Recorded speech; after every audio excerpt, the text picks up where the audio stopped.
అందరికీ నమస్కారం. నేను చిక్మంగళూరులో ఉన్నాను. అక్కడ సిగ్నల్స్ ఉండవు. హోటల్కి రాగానే కొంతమంది ఫ్రెండ్స్ నాకు మెసేజ్ చేయడం జరిగింది, ఇలాగ రామోజీరావు గారు లేరు అనే విషయం. ఆయన వ్యక్తి కాదు, మహాశక్తి, ఒక వ్యవస్థ ఆయన. ఒకరోజు నేను స్టూడియోకి వెళ్ళినప్పుడు, సార్ ఈ స్టూడియో పెట్టాలన్న ఆలోచన ఇంటికి వచ్చింది మీకు అనగానే, నేను భోపాల్కి ఉద్యోగం కోసం వెళ్ళాను. నా చదువుకి ఉద్యోగం రాదన్నాడు. నేను వెళ్ళిపోదాం అనుకున్నాను. కానీ అతను, మీరు మద్రాసి, మీకు ఈ ఉద్యోగాలు రావు అని చెప్పడంతో నాకు కోపం వచ్చింది అని చెప్పడం జరిగింది. సో దాంతో ఆ కోపమే వారిని ఈరోజు ఇంత మహా వ్యక్తి శక్తిగా మార్చింది. నువ్వు ఇచ్చేది ఏంట్రా ఉద్యోగం, నేనే 100 మందికి ఇస్తాను. ఎక్కడండి 100 మందికి, మీరు 1000 మందికి ఉద్యోగం ఇచ్చి ఉన్నారు. మీరే కానీ లేకపోతే చిన్న చిన్న కళాకారులు ఉండేవాళ్ళు కాదు. సో ఈ రోజున వారు మన మధ్యన లేకపోయినా ఎప్పుడు మన గుండెల్లో, మన మనసులో ఎప్పుడూ ఉంటారు. ఈనాడు పేపర్ చూసినా రామోజీరావు గుర్తుకొస్తారు, ఈటీవీ చూసినా రామోజీరావు గుర్తుకొస్తారు, ప్రజాపక్షాలు చూసినా రామోజీరావు గుర్తుకొస్తారు. ఇలా ఎన్నో ఎన్నో ఎన్నో. సో ఏది ఏమైనా ఈ రోజున మన మధ్యన వారు లేకపోవడం నిజంగా చాలా బాధాకరం. వారి కుటుంబ సభ్యులకి నా ప్రగాఢ సానుభూతి తెలుపుతున్నాను.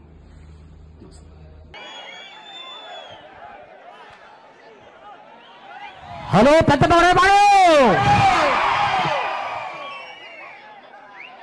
మా నంబూరి శంకర్ అన్న చాలా మంచోడు. ఎంత మంచోడంటే మహా మంచోడు. తనకి ఎన్ని వ్యాపారాలున్నా పెద్ద కొరపాడు అంటే చాలా అభిమానం, చాలా ప్రేమ. ఇక్కడ ప్రజలన్న ప్రేమ, ఈ ఊరన్న ప్రేమ, ఈ నేలన్న ప్రేమ. మరి ఈరోజు ఈ వేదికకి ఎంతోమంది పెద్దోళ్ళు వచ్చి ఉన్నారు. వాళ్ళకి, అలాగే పల్నాడు నా అద్భుతమైన ప్రేమ అయిన ప్రజలకి నమస్కారం. అస్సలాం అలైకుం రహమతుల్లాహి వబర్కాతుహు. నేను చాలాసార్లు తెలుగులో మాట్లాడటం విన్నాను, కానీ ఈ వేదిక మీద ఇప్పుడే ఉర్దూ మాట్లాడటం. నెక్స్ట్ ఈవిడ అక్కడ కూడా ఢిల్లీలో కూడా వెళ్ళిపోవచ్చు. మన టార్గెట్ అదే.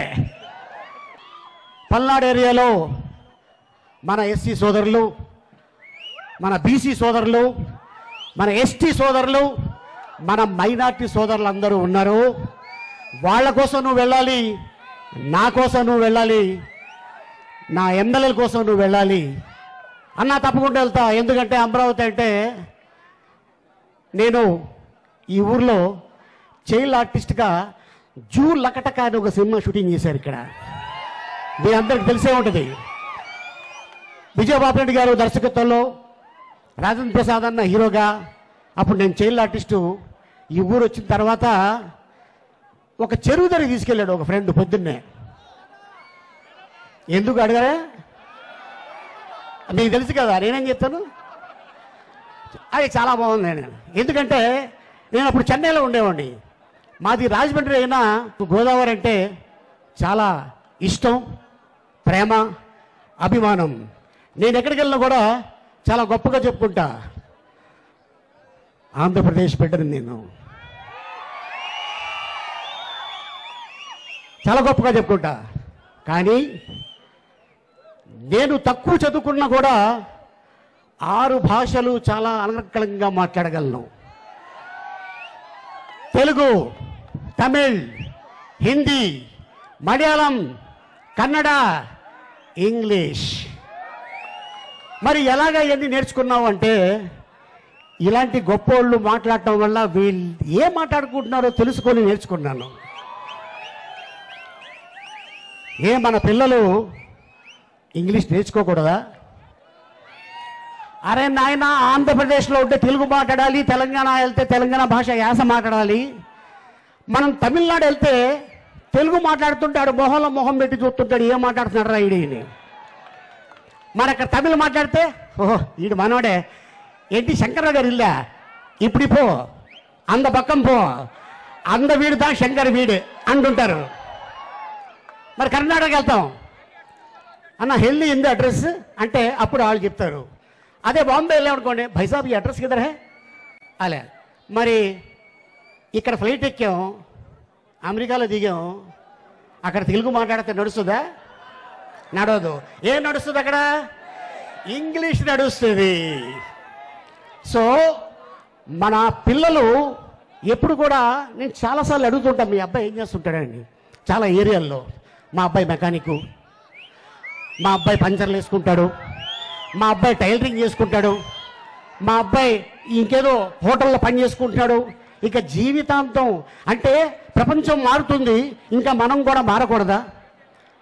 సో అందుకోసం మా జగన్మోహన్ రెడ్డి గారు మన పిల్లలు కూడా ఇంగ్లీష్ నేర్చుకోవాలి, మంచి స్థాయిలో ఉండాలని చెప్పేసి ఆయన ఆలోచన. వైఎస్ రాజశేఖర రెడ్డి గారు ఉన్నప్పుడు మా నటుల్లో ఒకరికి ఒంట్లో బాగాలేకపోతే నేను వెళ్ళా, వాట్ హీరో ఏంటి ఇలా వచ్చావు అన్నారు. సార్ ఏం లేదు, మా నటుడు ఒకరికి హాస్పిటల్లో అడ్మిట్ చేసాం, మా తరఫున సాయం చేసాం, గవర్నమెంట్ సైడ్ నుంచి మీరు ఏదైనా చేస్తే బాగుంటుంది సార్, ఆయన కూడా పల్నాడు జిల్లా ఆయనే అని చెప్పగానే సరే ఎంత కావాలి అన్నారు. 15 సంవత్సరాల క్రితం, అంటే 5 లక్షల రూపాయలు ఆయన ఇవ్వటం జరిగింది. ఆ వ్యక్తి ఎవడు? కళాకారుడు అని చూశారు తప్ప వీడు మన పార్టీ వాడా అని ఎప్పుడూ చూడాల. That is YS Rajasekhara Reddy గారు. మళ్ళీ అదే దారిలో నడుస్తున్న వ్యక్తి మన జగన్మోహన్ రెడ్డి గారు.